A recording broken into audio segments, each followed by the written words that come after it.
Monsieur le Président Ekal, merci pour votre éclairage. C'est, je crois, très intéressant. Nous avons l'habitude de vous écouter. Et à ce stade de l'audition, vous nous avez déjà répondu à énormément d'interrogations. Vous avez dit déjà beaucoup de choses. Mais je voudrais revenir peut-être sur ce que vous aviez indiqué au Sénat. C'était en 2024, c'était l'année dernière.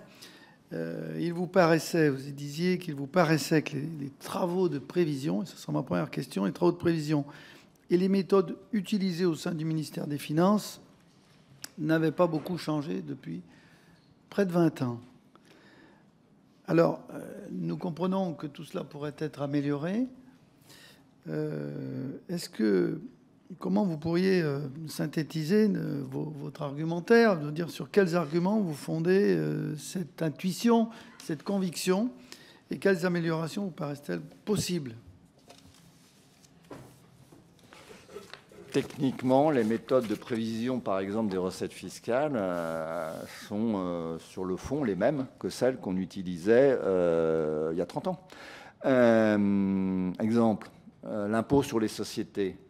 La prévision d'impôt sur les sociétés repose essentiellement sur un cadre, le scénario macroéconomique. Et dans le scénario macroéconomique, l'agrégat qui a toujours paru le plus proche, le plus pertinent, c'était l'excédent brut d'exploitation. Mais on savait déjà à l'époque que le BE des entreprises, c'est très loin du bénéfice fiscal. Et quand on connaît le bénéfice fiscal, il y a encore des choses qui s'y ajoutent, les reports de déficit, des choses comme ça.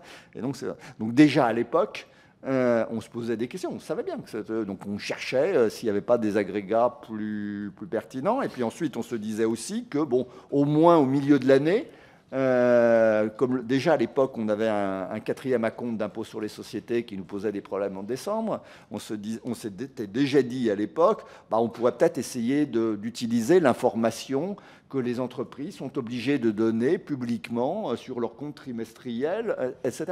Et puis alors, ça n'a pas marché, on n'a pas réussi, mais il faut dire à l'époque, il n'y avait pas Internet. Il fallait aller chercher, quasiment écrire aux entreprises pour avoir ce genre d'informations. C'était un peu plus compliqué.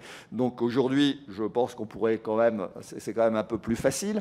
Mais ce n'est pas forcément... la question se pose toujours de la même façon. C'est-à-dire que le problème, c'est que cette information que donnent les entreprises, c'est une information sur leurs comptes consolidés mondiaux. Ça ne dit pas grand-chose sur l'IS qu'ils vont payer en France.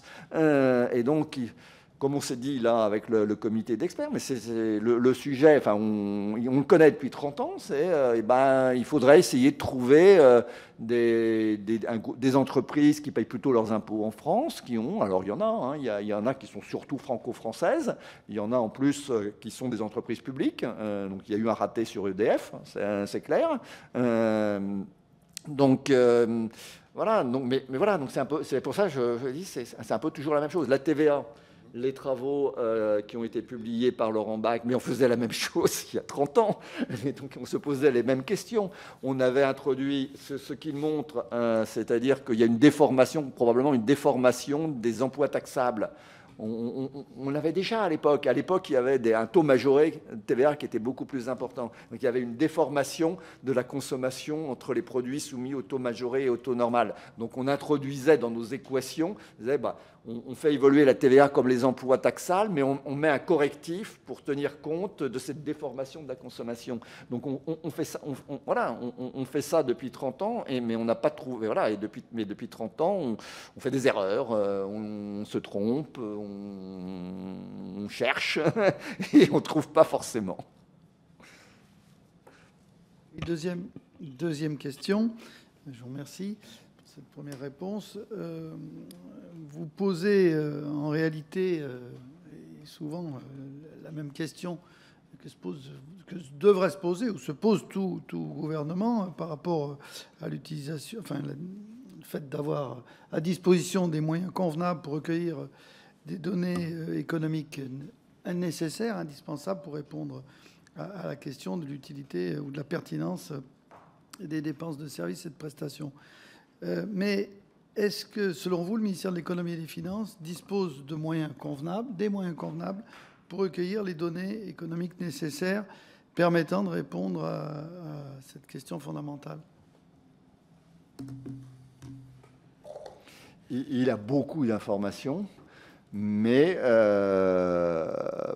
ça ne suffit pas. L'exemple, voilà, l'exemple de l'impôt sur les sociétés, il y a beaucoup d'informations qu'il n'a pas. Maintenant, typiquement, par exemple, dans le cas de l'impôt sur les sociétés, on s'est posé la question là, avec le comité d'experts, est-ce qu'il ne faudrait pas obliger des entreprises au cours de l'été, au moment où on prépare le projet de loi de finances, à donner des informations sur ce qu'elles pensent être leur bénéfice fiscal pour l'année en cours.